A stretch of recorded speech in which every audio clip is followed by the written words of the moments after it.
falou? Conversa com ele.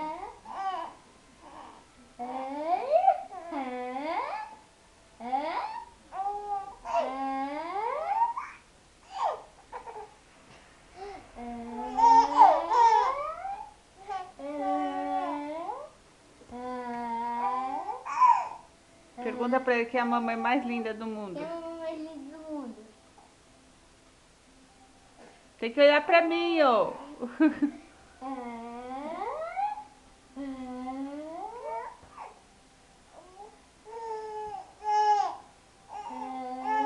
Tá bom, então pergunta quem é o irmão mais legal do mundo. Quem é a mamãe legal do mundo?